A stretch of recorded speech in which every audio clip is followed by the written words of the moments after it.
Is the final frontier for finding Bigfoot space? If humans and animals all came from the sea, why can't I swim? Answers to these questions and more on this episode of This Paranormal Life. Heyo! Welcome back to the podcast. You're listening to This Paranormal Life, the podcast where every week we dissect a different paranormal tale, claim, or beast, and we get to the bottom of whether it is true or whether it is false. Exactly. Today you are being joined by your two favorite paranormal investigators in the whole wide world. My name is Kit Greer. This guy's name is Rory Powers. That's great. Yeah, I was trying to do like a double team thing there, and I think it worked out. I mean, this was the 7th take, and I still kind of got it off. But I feel like that's the best we're going to get tonight, so maybe and just I feel like through. After 6, I said for the last time, don't talk over me. Yeah, as usual, we're back with the doozy, and as usual, we're just going to dive right into it. Kaploosh! Well, you know, guys, last week, Rory just blew the lid on the Roswell case, and needless to say, ruffled more than a few feathers up on Capitol Hill. That's right. And shook down more than a few MIBs in the Pentagon. As soon as Rory hit upload on that last episode, we both threw our phones into the Thames because it was only a matter of time until we got droned. Exactly. I went into hiding under my bed. Not anywhere particularly, you know. I'm a poor man. I'm a poor, scared man who rarely leaves the flat. So when I go into hiding, it's under the bed. And the MIBs did raid your house multiple times. No one checked the bed. Movie style, you're watching their shiny leather shoes just like pacing around the room talking about where you could be, but they just never thought. They never thought. And I was playing Game Boy SP loudly, and they didn't even think to check. You had magnifier on. You had all those like weird 90s accessories. You had like it hooked up to those giant speakers on the side. I was Game Boy printing pictures of their faces. It was insane. And still they didn't find me. But this week, we're talking about something less classified, but more mysterious.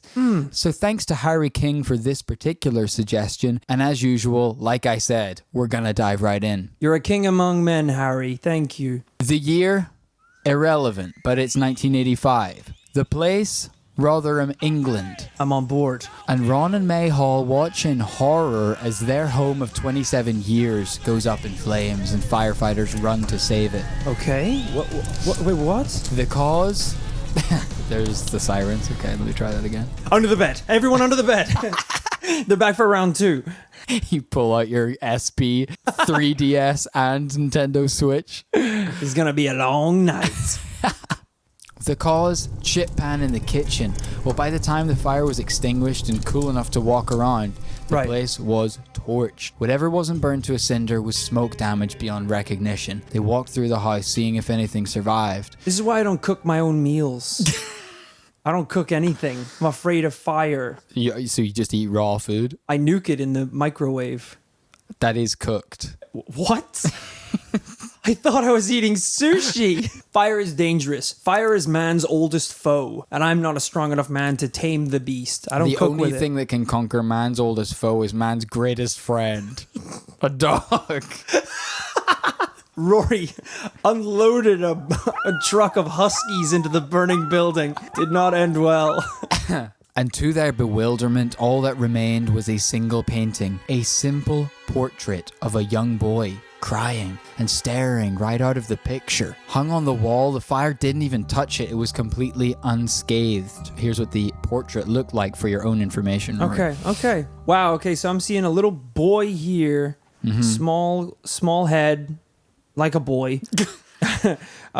2 eyes. Hair like a boy. Yeah. He is crying. He does look visibly upset. Not overly dramatic. Kind of like dead-eyed crying. Yeah, there's something mysterious about his sadness. It faintly looks like he has a halo, by the way. I don't know if you noticed that or if that's supposed to be part of it. He's definitely supposed to be a very adorable child. He's like... You really skipped over the halo thing there. Yes, he is crying. Yes, but the halo? Very adorable. Right. Wings on his back. Harp. Crucified. You're not mentioning a lot of the key aspects of this picture. To be fair, there is a halo. I actually didn't notice that to begin with. Unbelievable. But it doesn't come up. Just to give you a taste of what this painting looked like. I mean, weird painting to hang in your house, by the way. Yes, which we will get to. The couple didn't read much into this until Ron's brother, Peter, who's a firefighter, made a connection that would ironically create a media firestorm so great no one could put it out. Upon seeing the portrait, he said, and by the way, I'm just gonna, I've never been to Rotherham, but I did do some research, so I'm gonna try and do a period correct, Thatcher era Rotherham accent. I appreciate that. The other guys in the team have said the same thing. They get called out to fight fires, and by the time they can put it out, the only thing left is the crying boy. What? It was this connection that meant the Hall family's story quickly shot past local news and into a highly reputable national paper called The Sun. The government. Yeah, it bypassed news, went straight to the president. Wait, so is the idea that multiple houses have burned down and this picture has jumped from house to house? So they didn't even know this was in their house? No, not the same. Just they happened to own the same portrait. So there's more than one? Yes, that's right. The Sun, just about the only bastards left with the balls to print headlines about the paranormal in this day and age. So their headline read, "Tears for Fears, the portrait that firemen claim is cursed." Through their research, they discovered the country was on the precipice of a curse epidemic. Because if this story was true, there was somewhere between 50,000 to 250,000, that's right, 250,000 of these paintings in homes around Britain at the time. Why are there so many of them? They're awful. Department stores all over the north of England were smashing these out. People were snapping them up faster than firefighters could stop these blazes. I don't want a picture in my house of a crying anything. Except maybe Devil. Because he's the bad guy. Crying Hitler, crying Stalin, crying Devil, all fine. All fine. Crying They're good. boy? Yeah. No. He's probably a good boy. I would assume so. By birth they are. Demon boy, fine. If he has a halo, he's probably fine. You'd hope so, yeah. I'll be honest, I don't really touch too much upon this in this entire story. Why people want a painting of a crying child, I have no idea.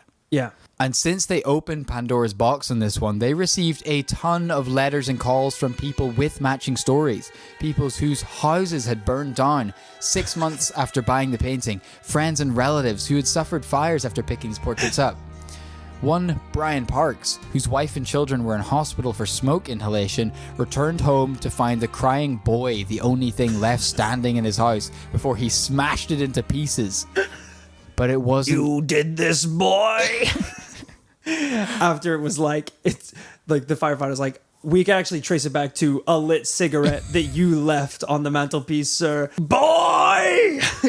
Don't say another word. I know it was the painting. Your wife and child testified from their hospital beds that you left a chip pan, oven open, microwave going, cigarettes in the ashtray, sat on the sofa, and they said, "Please, Father, do not leave us in this death trap." And I said, "I'm going gambling." I said, "Want to see me blow a fireball?" He starts blowing cigarette rings, like blowing smoke rings, but somehow they're flames. They're screaming. But like Gandalf style, it's an entire ship that goes out. That's insane. This is so mad. His wife is like, "I never should have married someone from a circus." But it wasn't just fires. People claimed other misfortunes befell them.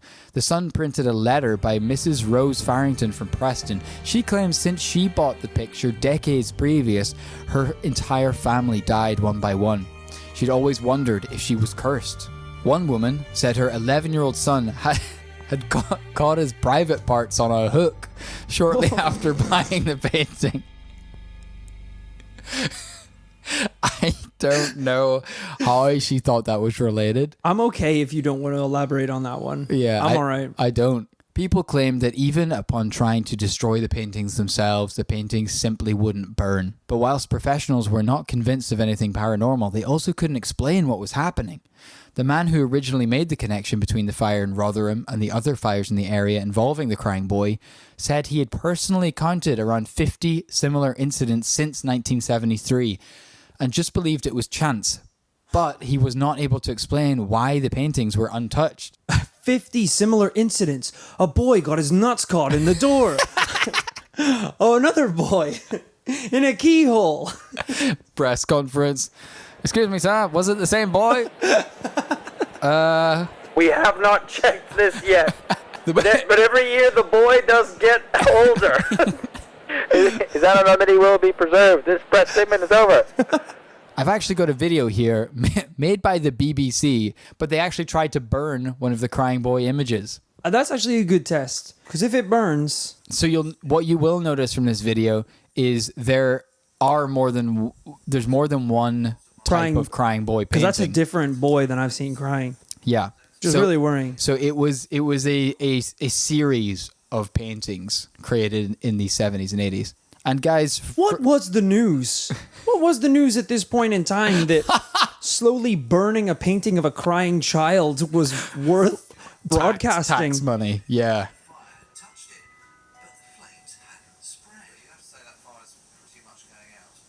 So, for everyone listening at home, what we just witnessed was one of these crying boy paintings. They lit fire to a corner pretty substantially. I'd say and it got a good amount of flame going, and it looked like it was going to burn up the corner of the image, and then it kind of just petered out about 30 seconds later. Yeah. And the actual boy is untouched. He's intact. He's intact. The boy is intact. He's also got a much more smug look. Yeah, he's actually stopped crying and raised a middle finger. Halfway through the burning process. I think his tongue is out. You know, I think they half-assed that bad boy. If you want to see whether this little demon boy burns, right? I'm going at that thing with an Elon Napalm. Musk level flamethrower. Wow. Yeah, I'm going to petrol bomb that child. Do not quote me on that. I thought you were going to say Elon Musk SpaceX level rocket launch. We're going to put that thing under the base of one of the Falcon Heavies. He won't burn. I will freeze him. I will launch this boy into the outer reaches of the atmosphere. And if that doesn't work, we will Megatron him and put him to the bottom of the ocean. Mariana Trench. So there were people of science, but for those who thought something else was happening, they delved deeper and tried to find out just where these paintings came from. And this is where the plot thickens. The original painting in Rotherham was signed G. Bregalin, but further digging revealed that this in fact was a pseudonym of a Spanish painter, Bruno Amadio, which was also a pseudonym of a Franco Seville. This made the work almost impossible to trace, and art historians kept hitting dead end after dead end. All the while, the South Yorkshire Fire Service were issuing statements to try and calm the hysteria surrounding the paintings. They said, quote, and like before, I'm going to do, I did a little research on the pronunciation here, so I'm going to do a period correct local Yorkshire, South Yorkshire accent. You can do a Yorkshire accent? Yeah, it actually took a little bit of practice, but... Oh my God, I'm really impressed. But actually, I did a lot of speech and drama growing up. Yeah. I'm actually trained as shit. I know you did. You paid to go to RADA. Yeah. No one... I mean, people usually pay, but you paid a lot of money. They said, if you get 1 million retweets and you pay us £1 million, fine, you can come. And you atted RADA on Twitter saying, what's a boy gotta do to learn to act? And they said 1 million retweets. They didn't know I was friends with the best in the business who hooked it up. All right, let's hear it. Look, it's just becoming more frequent, but it is entirely coincidental that the same painting is at each fire. For example, the most recent one, it was an electric heater set a bed on fire. It just so happens that the painting was there. That was piss poor. My teachers would be ashamed. All those were years at RADA for nothing. My co-students would be pissed off to hear this. Cumberbatch, Fassbender, the lot. It just so happens the painting was there. They're printed on high-density hardboard. That's why it's not igniting. But this did shit all to assuage people's fears. The Sun told people that if you send us your crying boy, we'll dispose of it. Well, 6 weeks later, they had over 2,500 paintings stacked in their office. Oh my God. It was officially registered as the most flammable office building in all of London. It basically erupted into flames immediately. All boys intact. They had the smarts to at least contact the kind of London fire service, local fire service, and say, just so you know, we're going to light 2,500 pictures on fire in our office or on the roof of our office. And they said, off, basically. You're not doing that anywhere in London. So they brought them to Reading. Okay. Reading were fine with that. And they lit the pile on fire, running the headline, "Sun nails Curse of the Weeping Boy for good." What a mental headline. This was before they discovered racism. Right. So they before... They didn't know what they were doing. Yeah, but before all the racist headlines, they were just running like paranormal headlines. It was a golden age. But was it for good? The mystery still remains about the origins of this painting. You know what I'm worried about? We got a painting here. It's causing a lot of houses to burn down. We got a paranormal curse. Yeah. And what happens when people start talking about the paranormal? The government get involved. How long is it before some American general wants to weaponize the boy? We're talking about night aircraft carriers dropping thousands of boys on the enemy lines and watching it go up in flames like napalm. I'm just imagining an underground testing facility where they're trying to make the saddest boy. They're trying to paint the saddest boy. They bring in the world's greatest painters, lined up like thousands of monkeys on typewriters, just painting sad boy after sad boy, millions of canvases. Could you imagine, finally getting to the opportunity to go to Area 51 and find out all the government secrets, and you're like, oh my god, I'm gonna see the aircraft that crashed at Roswell. I'm gonna find an alien spaceship or something. And as you're walking down the hallway with the general that's brought you there, he's kind of giving you the intro speech, and he's like, legend has it that years ago Picasso painted the saddest boy. And you're like, wait, what? A boy so dangerous he would bring death to nations. You're like, can I actually just go? This wasn't what I thought it was gonna be. This is the shittiest season of Stranger Things ever. This sucks. Van Gogh painted a boy so sad he went insane and cut off his own ear.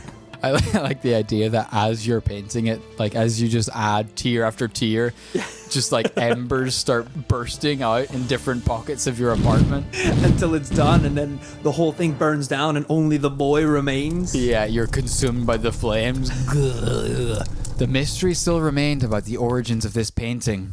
But unfortunately, it was the 80s. People were more interested in hairstyles and banking than in paranormal investigation. Right. Plus, everyone had to communicate via pigeon.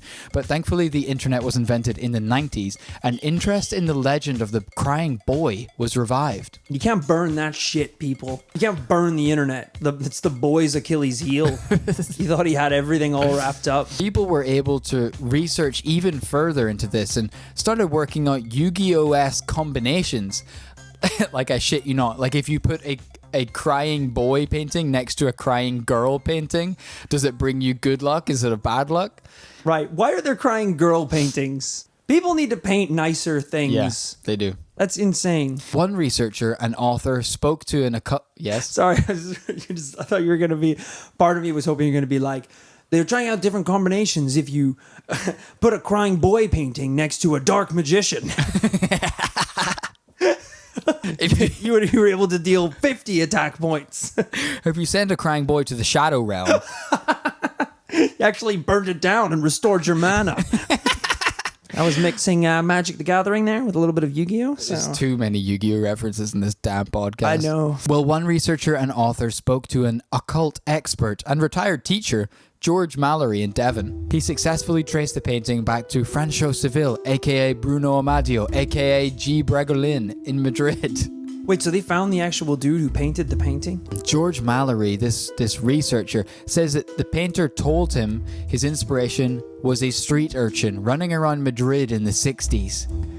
It was then the local priest told the painter the boy was Don Bonillo, and that the boy had run away from home after watching his parents die in a blaze. Whoa. The priest said, under no circumstances help the little boy, for wherever he goes, mysterious fires burn. The other villagers called him Diablo. And mucho caliente. This is all falling into place very conveniently. But of I course, just want to say, Seville could not resist helping the young boy in need, so he took him in. But one day Seville returned to his studio to work on a portrait. He found the building in flames. And of course, Don Bonillo was nowhere to be seen. The story... Of course, Don Boyo was slightly to the left with a book of matches. Yeah. The story goes that Seville was also deemed cursed by association with Don Bonillo. Right. And this would explain, if true, the fact that he had to change his name 2 more times. Just Trying to escape the curse, to confuse it. Well, just to sell paintings. Oh, right. Yeah, of course. I didn't think about that. 'Cause when I get cursed, I get fake passports made. I have to leave my family, my wife and kids. I go into hiding, the bed under it specifically. And the curse, well, it's always 2 steps ahead, basically. Yeah, it finds me. She finds me. Mom. What a mean thing to call your mom, the curse. I try and hide from her, but the curse finds me. Tells me to go to bed and eat my goddamn vegetables. The curse kind of is stuck with me because she birthed me. So until I'm 18, I gotta live with the curse. And the story that Mr. Mallory told this researcher ends in Barcelona in 1976 when police arrive at the scene of a brutal car crash. The car burst into flames on impact, killing the driver. Inside the glove compartment, they found a driver's license for a 19-year-old Don Bonillo. Oh my god. This is a weird one. I don't even know what the point is you're trying to prove anymore. It's like I've just, instead of providing evidence, I've just given you a badass story. That's all it is. And this takes us up to the present day of Crying Boy legend. Yet we are still left with so many questions, like, why did anyone want the painting to begin with? That's a really good question. Tellingly, the editor at the time of The Sun and the fire chief in Rotherham were both jokingly given Crying Boy paintings, I think one on retirement and then one just when he worked at The Sun. Right. And both said, like, get it out of my sight, get it out of the office. So whatever they said about what they believed or how rational they thought, they were genuinely spooked by these paintings. Yeah. You know what? I don't think there's any shame in that. I think you can firmly not believe in curses and still not want to walk underneath a ladder or smash a mirror. I think that's fine. Yeah. I mean, I think it's called playing it safe. We've talked about it before. I think it's called Pascal's wager. It's like, I call it playing it safe. Yeah, that if you have the choice between, if you, let's say if you don't believe in God and so you're not really scared of going to heaven or hell. Right. But Pascal's wager was basically you might as well pretend to believe in God because if it's true, you're screwed otherwise. You got, yeah, exactly, nothing to lose. So in this case, you may not believe in the curse of the crying boy, but probably don't buy one. I wouldn't. I'd avoid that even whole on the thing. basis of what we've just discussed today. I wouldn't have one in the house. No, and I mean, why would you want one?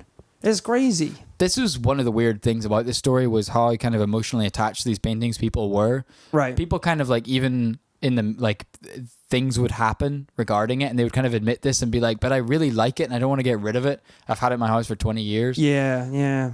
So I don't know if this little Halo boy has some weird effect on people, but my desktop wallpaper is the crying boy. Anyway. I don't know. He actually has kind of beautiful little eyes or something. I don't know. I don't know people seeing him. My bicep. You see a little boy.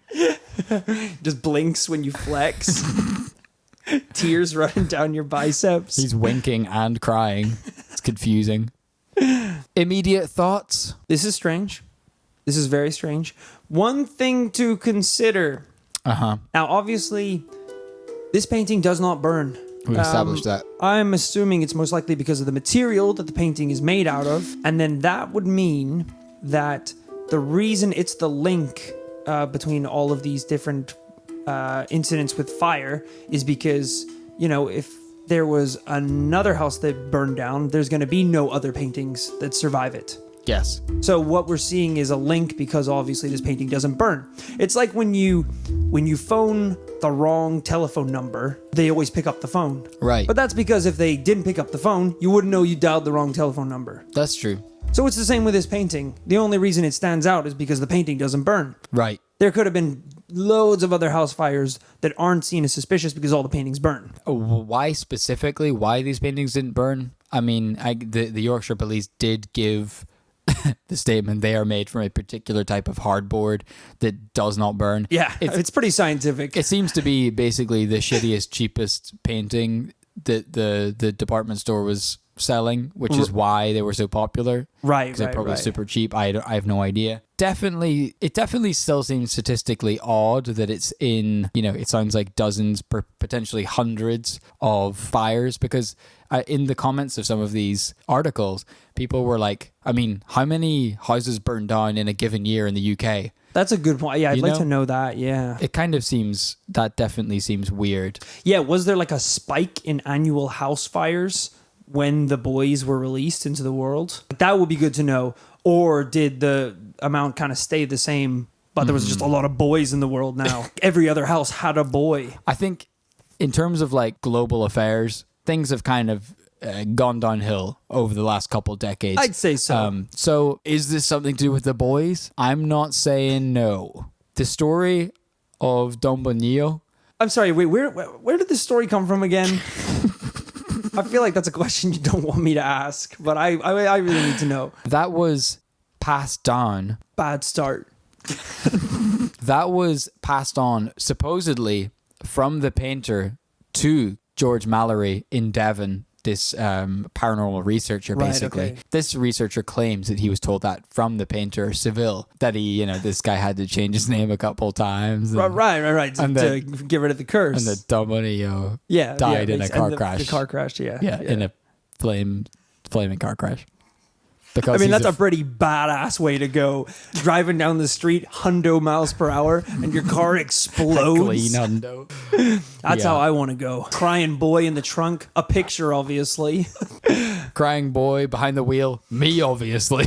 Needless to say, there's not a lot of evidence for this case. Okay.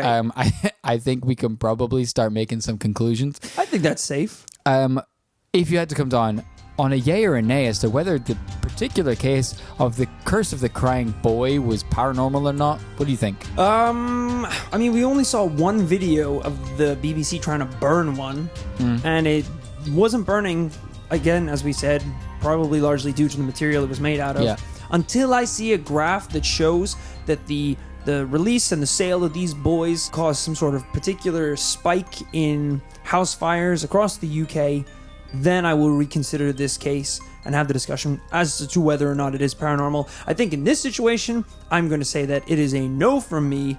Unfortunately, the boy survives fires. I don't think he causes them. I know I bigged up the sun earlier. The sun is garbage. Right. It definitely does not bode well for this story that the sun basically created this story. And really? Popularized it. Well, they popularized it. They were the people that got yeah. the word out there and got everyone talking about it and connecting the dots. And then collected all the boys. Yeah. And burnt them. Which created huge publicity for them. Fair play to them. Fair play to you. I think it's going to be a no from me. All right, I think that's it's fair to us to say that these boys were not causing fires. They simply survived them. Exactly. Yeah. Look, they're not always going to be yeses, guys. All right. We had Roswell. Roswell. Was it getting hot in here? Oh boy. We had Roswell. That's a yes. Sometimes you got to look at the small ones. It's true. The boys. But a tremendous tip and a really fun story. So thank you so much to Harry King for sending that one into us. If you have any of your own hot or nuclear takes on this particular case, please send those in to thisparanormallifepodcast@gmail.com. That's right. You can always hit us up in the socials on Twitter @thisparalife, on facebook.com/thisparanormallife, and of course in the secret society. Listen. Shut up. Listen and shut up. It's a very tight knit group. We only let the most reliable people into that group. The people who can 99%. really keep it shut, and that's why there's almost 2,000 people in that group. Exactly. That's right. So 2,000 tight-lipped, woke little sheeple. Yeah. And listen, don't think we don't have RFID trackers on all of those people. That's right. In their necks. That's how you get in. Don't ask us how. Bagged and tagged. Welcome on board. Catch and release. Gonna be the worst, most expensive ride of your life. We lose a lot of people at the door. And as always, if you do want to support the podcast, we don't run advertisements. The only way to support the podcast, if you're interested, is our Patreon. That's right. Patreon.com/This Paranormal Life. Over there, we offer research notes on all of the cases that we cover on this podcast, from just $2 a month. You can also get into bonus episodes. That's right. Cases that just aren't covered on the main podcast, we will cover on those bonus episodes. And then you can get into merchandise, Praise Rat t-shirts, Lombardi Liquid of the Dead, and more. Now would actually be a pretty good time to shout out some of the very special patrons who have been helping us all along over the last few months. So a special thanks to Tom Rodenby. Buzz. Thanks, Tom Rodenby. Don't forget to beehive yourself out there. Whoa. Thank you, LL Cool J, the LL Cool J. Damn, I didn't know you were a listener. Good googly moogly, a celebrity Patreon amongst supporter. us. That's Thank crazy. you, Thank you, LL, for the contribution. Thank you, Los Angeles. Thank you to Luke Kelly. Luke Kelly, the man whose stomach shakes when he laughs like a bowl full of cream. That's right, it doesn't shake at all because his abs are rock hard. It's actually ripped as shit. Santa comes down your chimney. Luke Kelly kicks in the front door. And his present? A smoking hot bod. It says here he's 12. Ah, shit. The last thing this podcast needs is another crying boy. The last thing this podcast needs is another lawsuit. Thank you to Gabrielle Lou. It's pronounced Gabrielle Lou, but spelt Gabrielle Lou with an X on the end. And Gabrielle, I just want to say, I would pronounce that hard X, or Gabrielle Lou X. Right. That's a powerful way to end your name. It's just like- a suggestion It worked for the iPhone X. I think it could do wonders for Gabrielle. for Gabrielle. Yeah. Could you change your name every year? This year, I'm happy to announce Rory Powers S. Slightly faster, slightly improved. Like he says the model changes every year, but he's still a bad person. he never changes. He just costs more money. It's like the opposite of the iPhone upgrades as well. It's like this year, the Rory X. Slower, fatter, bigger than ever before. Thank you to Ben Harrowitz. Ben Harrow's got to keep his wits about him because the MIBs are on his tail. That's right. When you contribute to the This Paranormal Life Patreon, you get put on a list, brother. A list for life. And you know what the name of that list is called? Aiding the Baddies. Aiding and abetting. And you're on it now, partner. We handed ourselves in probably somewhere around episode 30. And since then, we've been keeping wires on all of y'all. Yeah, the whole Patreon sting is basically just the electronic version of a wire. We're making a list. Thank you to Jay Greasy. Jay Greasy has got the right idea. He keeps himself greased up so we can elude the grasp of the goddamn feds. They grab his wrist, he slides right out. They try and suplex him, they launch him into the sky. Thank you, Jay. Thank you to George Holland. You know what's legal in Holland, George? Smoking the truth. Talked about it on the podcast before, but Is it? yeah, smoking, inhaling some of that sweet Afghan truth. And we know you're curious to try it, George. To take a puff on that sweet truth, Jay, and blast off. And thank you, lastly but not leastly, to Oscar Hardman Walcroft. Oscar Weakman Walsoft. Voted softest man in America from birth to now. Oscar, What a mean doctor submitted that infant into that competition. it is a pleasure to shake your delicate little hand. Thank you so much for the contribution. We appreciate it immensely. So thank you. Don't beat me up. Because I'm somehow weaker than you. Thank you so much to everyone who has pledged on Patreon thus far. We really couldn't do it without you. if you have not heard your name shouted out just yet, that is because we are getting to it. It's coming. We do have a list of names coming up to shout out in future episodes. So thank you so much for listening again to this episode. Until next Tuesday, remember to live fast, investigate, and die young. Don't forget the investigating part. Don't just live fast and die. Yeah. Investigate. Bye.